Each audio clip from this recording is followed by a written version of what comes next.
Hello, everybody, and welcome to another episode of Running the Bases. I'm Michael Graffa, joined today by Kayla O'Sullivan. More to be joining later, but we have breaking news on Running the Bases right now. Joel Sherman of the New York Post has reported that a trade between the New York Yankees and the San Diego Padres is officially complete, sending Juan Soto to the New York Yankees. This is incredible.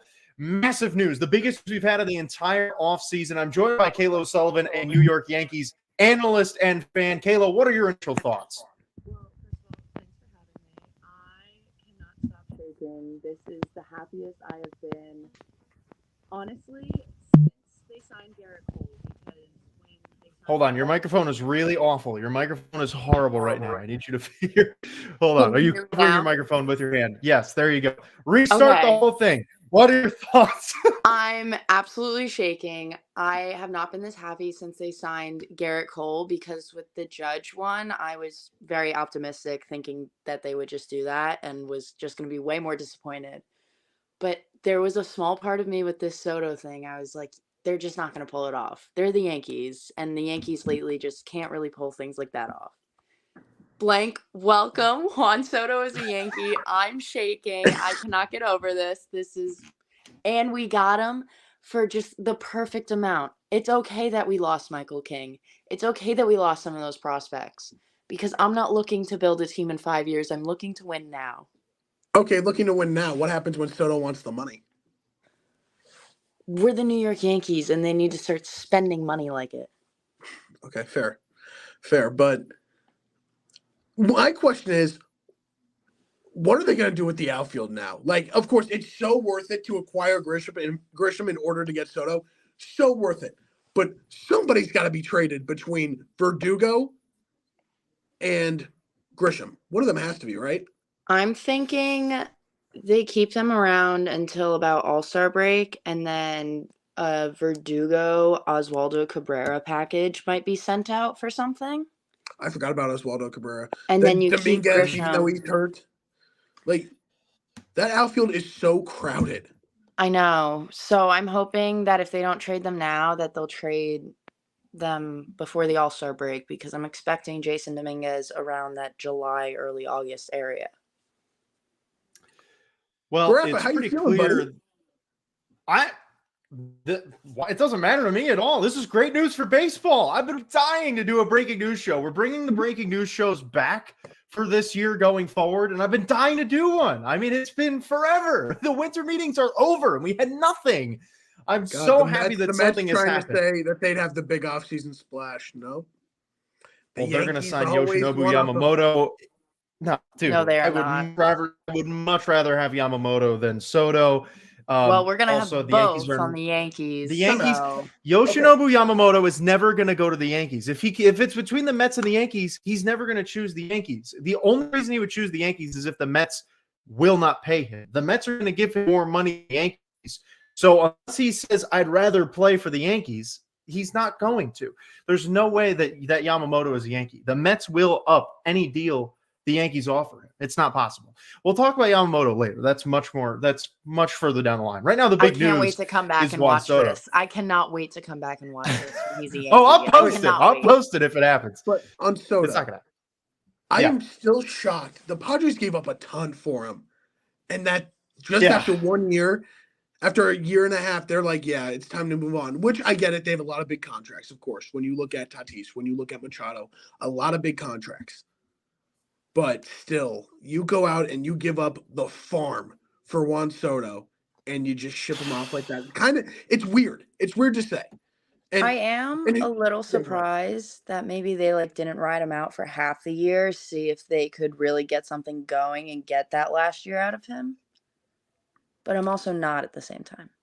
Yeah, it's weird. I wouldn't have ever thought that at all, unless the Padres had a season like they just had.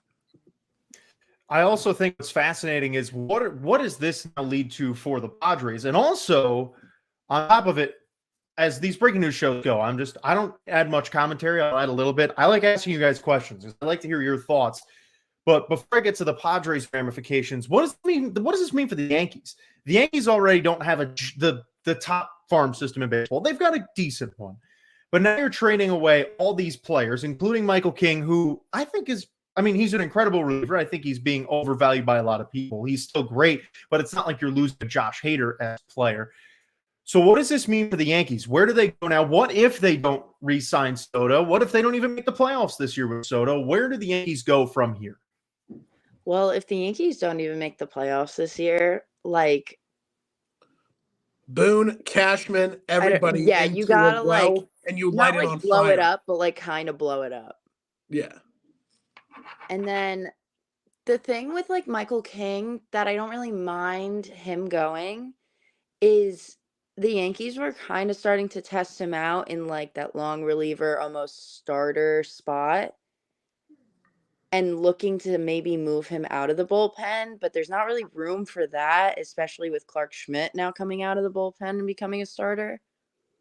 So I could see like if the Padres maybe made him like a long reliever or starter, that might happen.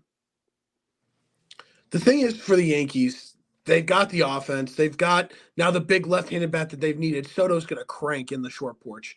But the question is, where do they go for pitching? They've got to be something. They got to hit. They have to actually hit. They have the hitters, but they have to hit. But you can't expect your offense to score 6-7 runs a game. That's not feasible in the playoffs. No, they don't have to, but these relievers and starters going into the 6th inning are the ones giving up the runs, whereas the Yankees are putting up 0 runs through 5 innings. What are you supposed to do with that? You can't win 0 to -1. Again, true, you got to score runs to win baseball. You got to score. But the offense is there now. You got your big left-hand bat that you've been searching for. Where do they go now? They've got to go get a pitcher. It doesn't need to be Yamamoto. They don't need to go get that big of an ace and spend that much money. But honestly, if they go get him, that might take them out of re-signing Soto. I mean, it would probably. I don't know. I can very There's some good pitchers on the market. Very much see the Yankees not re-signing Soto. Why not keep your cards open? Why not keep your cards hidden? Go cheaper and sign somebody like Blake Snell, who's going to be cheaper I than personally Yamamoto. want them to trade Gleyber Torres for pitching. No. Oh, Eduardo Rodriguez is an Arizona Diamondback. And I wanted the Yankees to trade Gleyber last All-Star break for Eduardo Rodriguez. So, you guys know who was a finalist in the finalists for Eduardo Rodriguez? The Royals? The Kansas City Royals. Oh, the Mets. The Mets were. I know that. Kansas City Royals. You know what? I don't mean to make this about the Royals. I just have one thing. One thing I expect this offseason: get Bobby Witt his extension. That's it. But going back to the second show after this. Going back to Soto. This makes so much sense to the Yankees. They've needed that left-handed bat, especially because Rizzo, well, he's a good bat. Injuries. And they needed a left fielder. Yeah. Well, no, I'm done with this rotating other side of the infield. Yeah. So that makes sense. It makes sense to go get Soto, but it's not going to make sense if you go spend $350 million on a guy like Yamamoto. You want to see if you can sign Juan Soto long term. Go for a cheaper option. Gleyber sign Snell for nearly half that. pitching. You trade Gleyber for pitching. What value does Gleyber have for a high end pitcher? Not enough.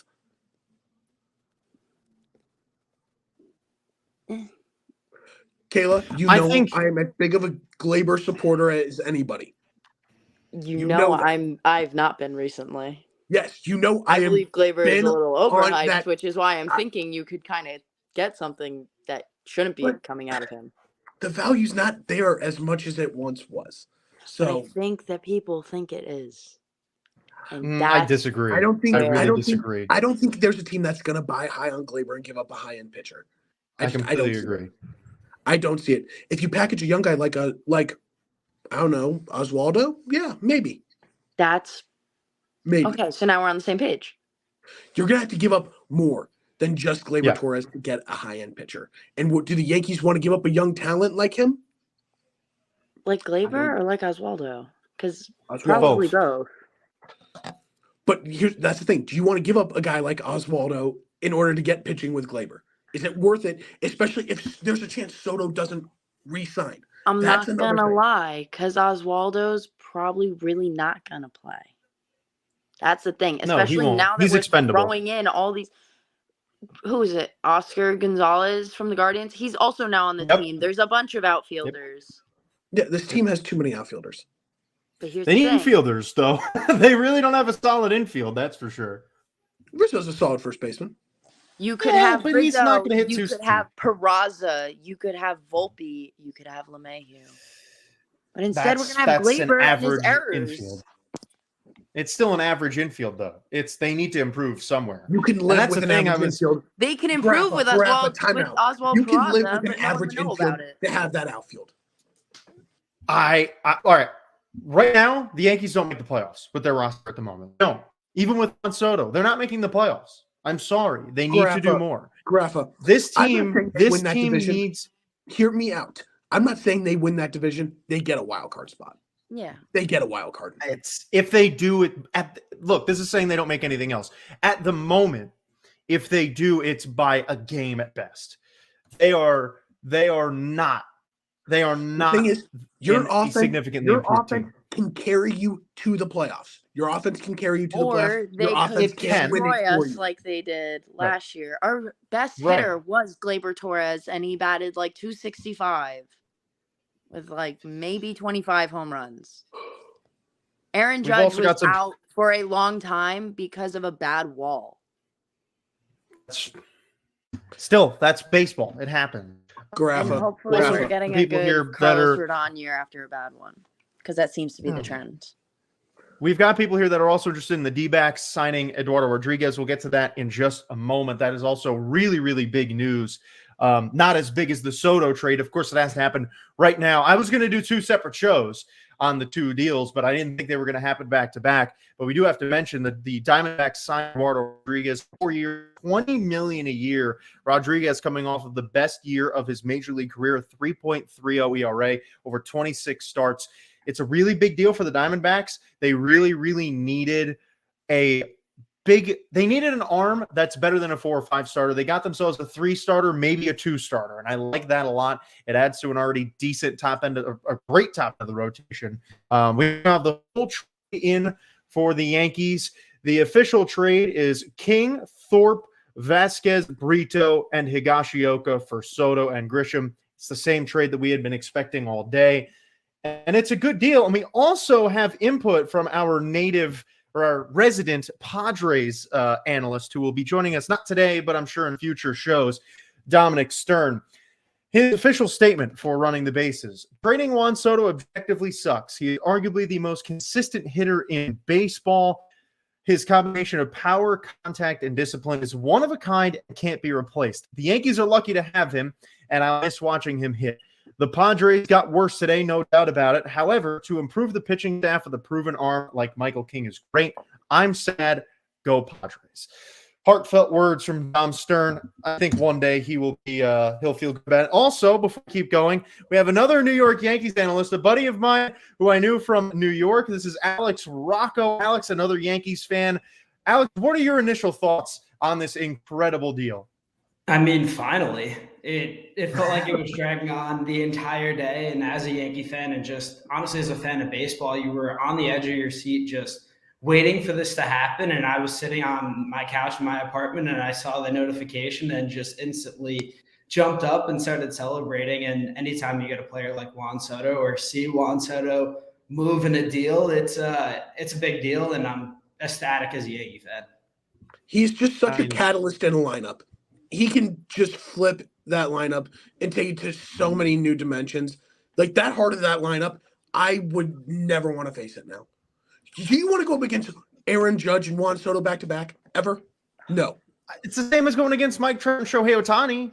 Didn't work for the Angels. No, it's not. Yeah, it is. It's not even as good as Mike and Shohei Ohtani. No, because Shohei Ohtani was not batting behind Mike Trout when he was in his absolute peak. That's true, but still, it doesn't. It's Graffa. It didn't work for the Angels. The comparison you're trying to make here, I don't think it lands though. Only time will tell. Only time will tell. Look, this is either going to be what pushes the Yankees over the edge, or it's going to make the Yankees think that they are there and they're not, and they're going to fail again. And it's going to make people realize that the Yankees need to make more moves. And we'll see. Only time will tell. They know that. I think if they don't make more moves, then they're going to be quite silly.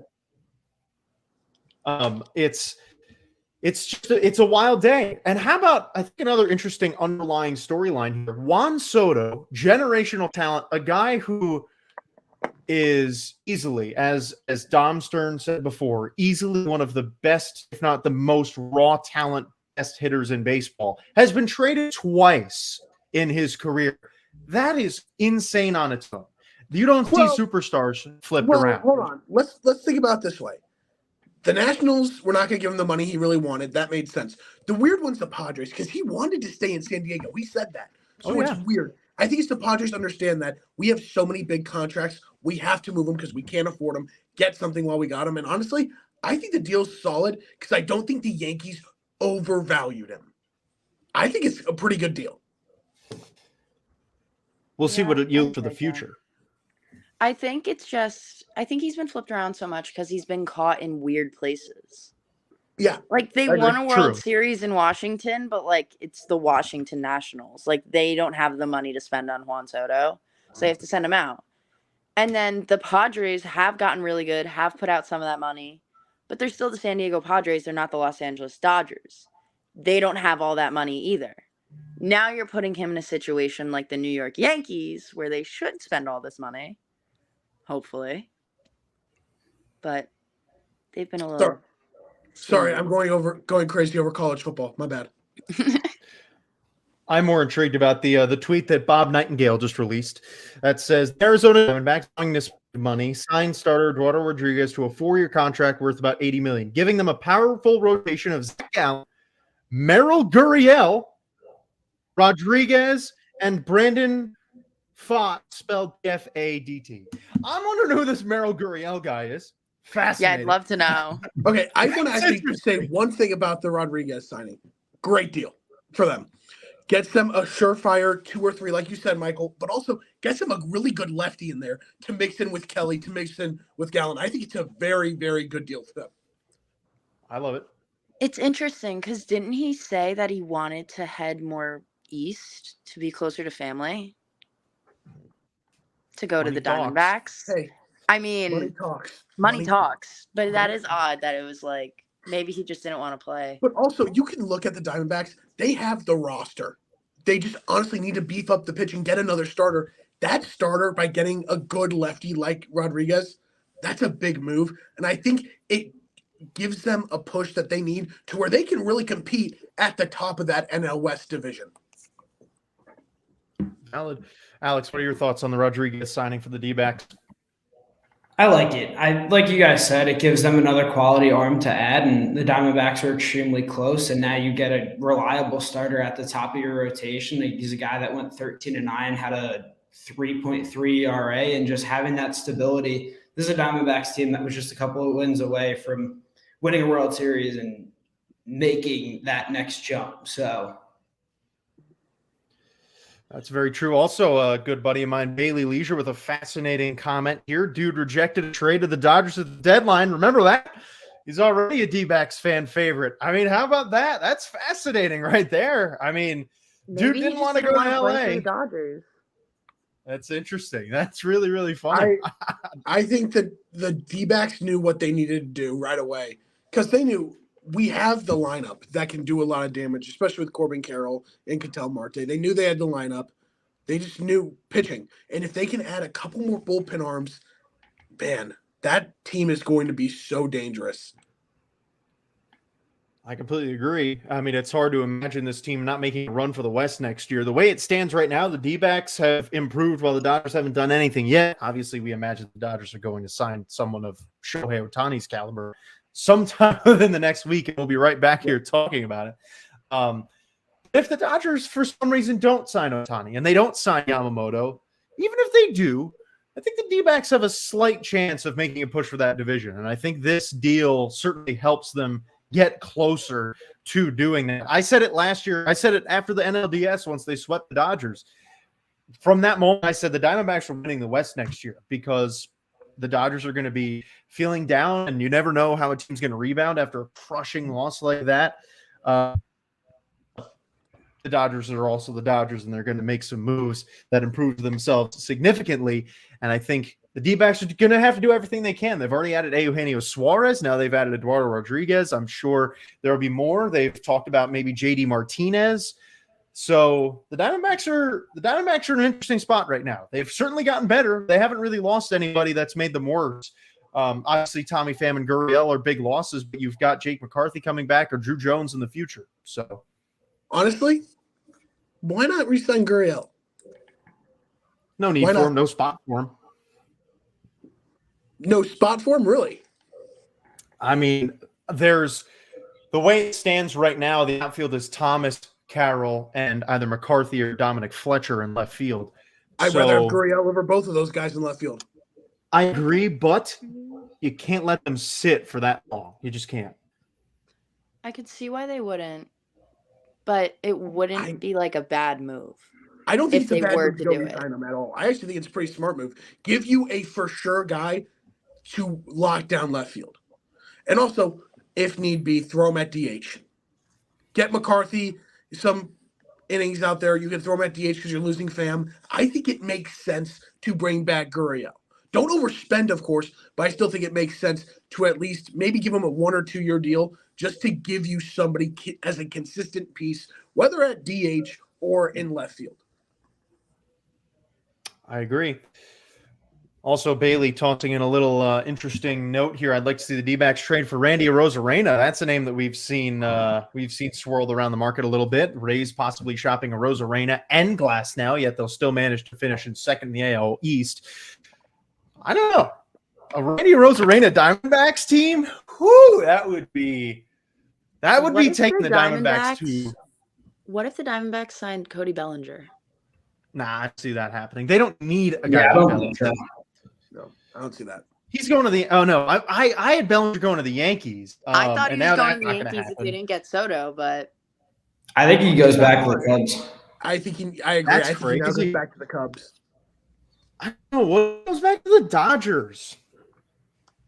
They don't need. They got outlet. Don't need. Yeah, no, no need for him. But I mean, the reunion wouldn't be bad. It would definitely not be bad. So yeah, Randy Arozarena, maybe that'll be interesting. We're at a fascinating point in the offseason right now, and I've been saying it for the last few days that the winter meetings came and went. We had 4 days of the winter meetings, the most exciting time of the offseason for every single year in Major League Baseball, and nothing happened. We had maybe 2-3 minor deals that happened. Wade Miley was like the biggest deal. Craig Kimbrell was the biggest deal of the entire winter meetings.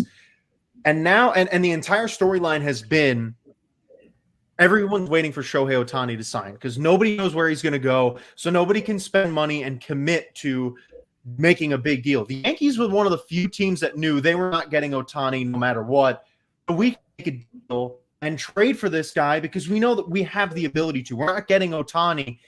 And that really gave them an open door. Because imagine if Ohtani's already signed. A team like the Blue Jays or other teams who could possibly want a guy like Soto might be more interested, but they're still waiting on Ohtani. They can't pull the trigger yet. And we're going to see once Shohei Ohtani signs, which I think John Morosi reported it'll happen by the end of the weekend, it's going to be just a landslide of deals. Yamamoto, maybe even Bellinger, Glasnow trade, Cease trade. All these guys have rumors about him. Garafa, you mentioned something very smart, which I think you have to give the Yankees credit for, is that they kind of took advantage of Ohtani taking his time here and saying, hey, if we don't make a deal before Ohtani signs, we might have more suitors that want him. So they're like, you know what? We'll take our chances and not sign Ohtani, and let's go get Juan Soto. So I actually give the Yankees credit for seeing that and making that move.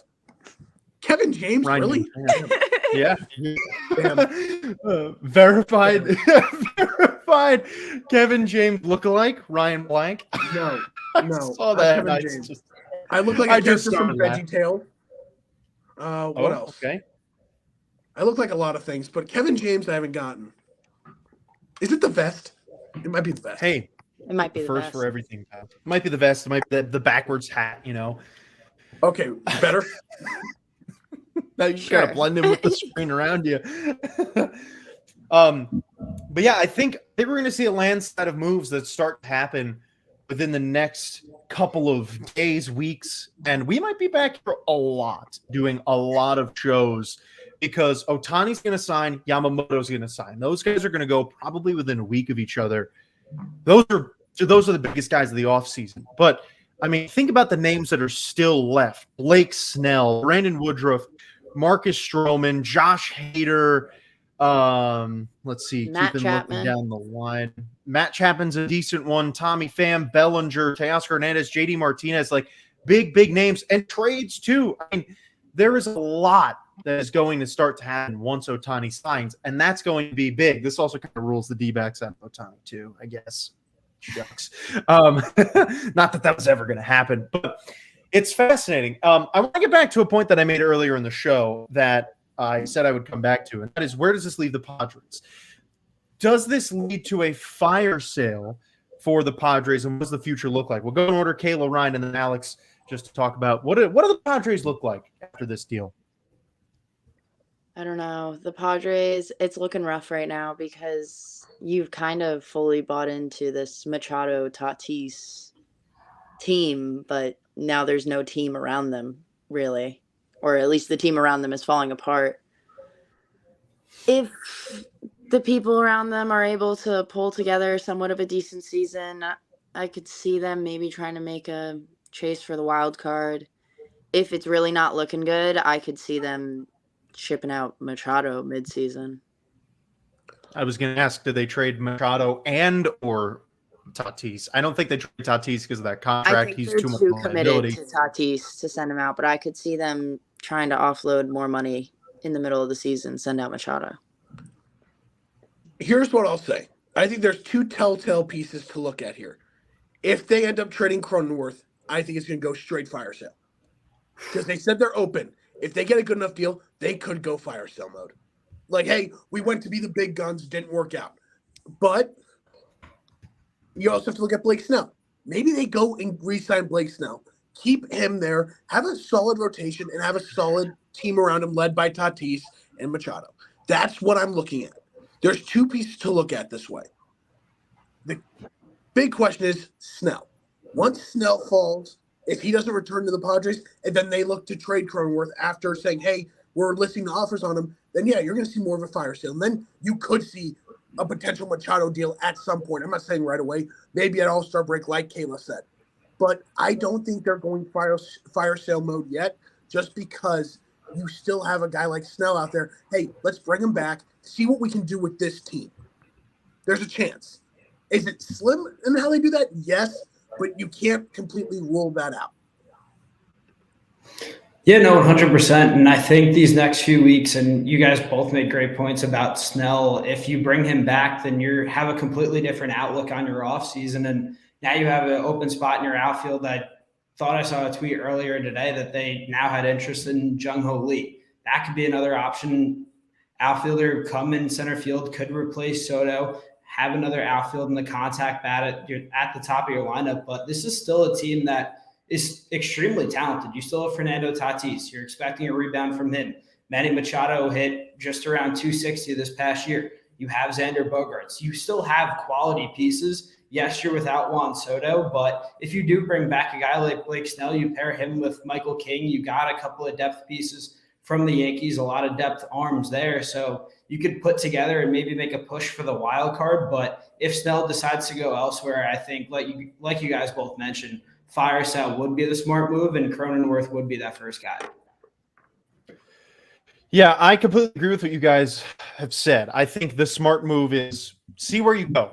If the season's a bust and you get to the trade deadline and you're done for, then you throw Manny Machado's name out there. You throw Cronenworth out there. Another name that I keep an eye on is Yu Darvish. Still under contract for 2029. He's only getting 18 mil AAV. That's not a lot. For a pitcher of that caliber, that would be a steal in today's market. A guy like Yu Darvish, if he was signed today, would go for easily $24-25 million. So for a guy like him, that could be a really big trade piece, and they could possibly get a lot back for him. Bailey makes sale. That happens if they go fire sale mode. Of course. And I agree with what Bailey said here. The Bogart Machado deals look bad. I don't know about Machado so much, but the Bogarts deal. Bogarts looks really bad. Yeah, Bogarts looks awful. I mean, you had a chance that you could have spent all $280 million of that, while Soto's probably going to get more, but still taking some of that money, giving it to Juan Soto. Instead, you give it to a guy in Bogarts where you really didn't need to. You could have played Tatis there.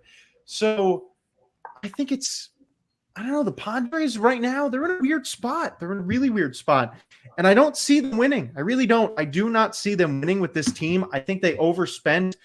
And the thing that sucks for them, they kind of fell in the same trap that the Mets did. The Mets kind of had the same team. I mean, the Mets and Padres both got these big players, these big contracts, and they ended up not winning and not doing much. And man, the Padres are in a worse spot because they don't have the money they can't afford to lose. They can't afford to lose right now. They need to be winning. Whereas the Mets are like, who cares? We'll just, we'll spend our little pocket change and money on these players and we'll get better in another year. But the Padres can't do that. They physically cannot afford that. And I think that's something that is so utterly wild to me. I can't really have much more else to add about Soto.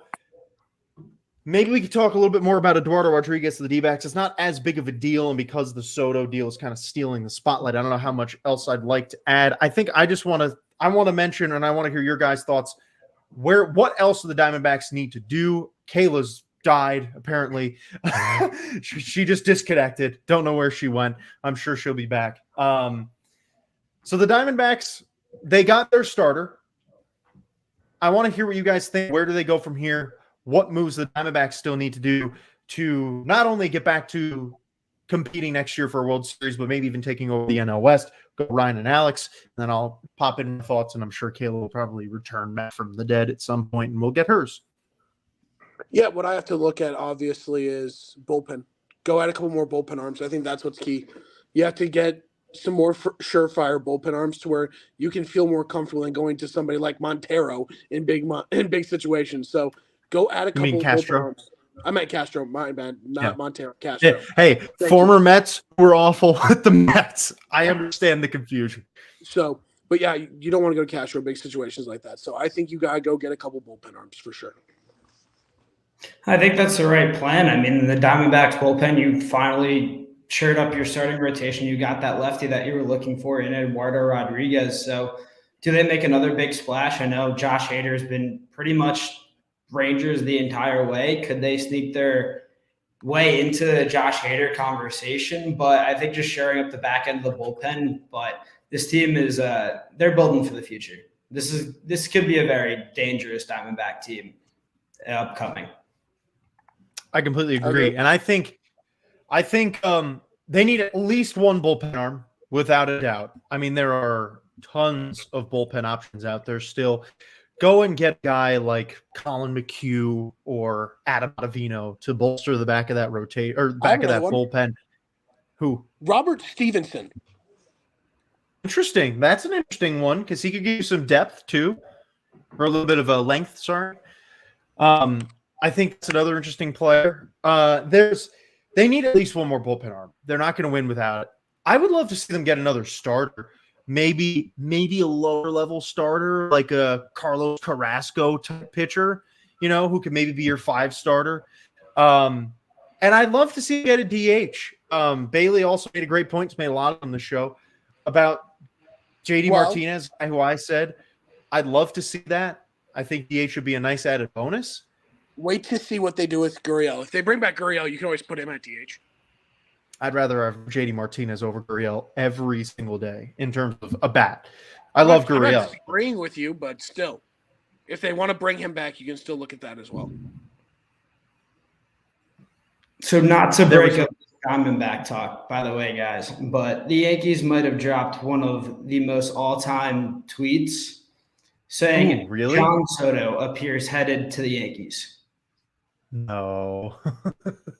Just trolling John Heyman. Of course, today, the 1-year anniversary of Arson Judge to the Giants. Oh, that's great. Juan Soto. Man, that's phenomenal. And it's official, too. The Yankees have officially announced the trade as of 2 minutes ago. So this is done. The deal is done, complete. There is nothing more. That's big, man. I mean, we talk about these things after they've been rumored, but that's big. That's a very big deal. Your first look at the newest outfielder for the New York Yankees right there. He looks good. He does good as a Yankee. I'm not going to lie. I don't think he looked good as a Padre. I think he looks good as a Yankee. I don't think he's there for more than a year. But I don't know about that one, but I'm ecstatic that he's in pinstripes. So that just boosts that lineup so much when they really need one and they need a consistent bat. He's one of the best bats in baseball just because of his discipline and consistency. Like Dom said in his statement, as a power hitter and contact hitter, that is a lineup-changing bat. And I honestly give the Yankees a ton of credit for jumping in and swooping in and taking him. Well, I think too, it also helps some of the other guys in the Yankees lineup too, because now you add another extra layer of protection. You have to face a guy like Judge, and then you immediately face a guy like Soto. So you could see Gleyber Torres having a better year, Anthony Rizzo coming back. Giancarlo Stanton was a guy who struggled all of last year. He's a guy that everyone knows his potential. I mean, yes, he's aging. Yes, he's fragile, but adding Juan Soto, having him and Aaron Judge, and even Verdugo, wherever Aaron Boone decides to put Verdugo in the lineup, whether he hits him leadoff, whether he hits him fifth or seventh, there's so much flexibility with this Yankee lineup now that you have two more lefties. Death, man. They're dropping like flies. It's just you and I now, Alex. I mean, it's just such a fascinating deal. And I think it's a deal that, I mean, a lot of us kind of saw coming for the last couple of days, but Juan Soto to the Yankees it's big. It's so big. And the Yankees are a team that, yes, they played like absolute garbage in 2023. They didn't succeed in anything they did. But if they can hit and play the way that their players have in the past, if Stanton could be Stanton, if Gleyber Torres could be Gleyber Torres, this team has a chance to be a threat. Anthony Rizzo, if he can finally play the way that he's supposed to, they might have a chance. Right. DJ LeMahieu, another huge one. They might stand a chance at getting back to that mountain. The odds are stacked against them, I'd say right now, but there's the players are there and they need them to play well. And if they can, then they'll be in a really good spot. I want to get your final thoughts. We'll do that on Soto and Rodriguez, and then we'll wrap this puppy up. Sweet. Yeah. Just starting on Soto. I mean, this has been, like I came on and said, this has been a deal that for over the past day, like every Yankee fan and pretty much every baseball fan has been on the edge of their seat waiting. When is this move going to happen? What is it going to look like? Is this move even going to happen with the Yankees sort of just running into medical issues with, I'm not sure which player it was, but Padres stalling, taking some extra time. So this is, I mean, it's a franchise-altering deal for the Yankees and a deal that they've been rumored to make for a long time. Even when Juan Soto was on the Nationals, the Yankees were in talks for him before he got flipped to the Padres.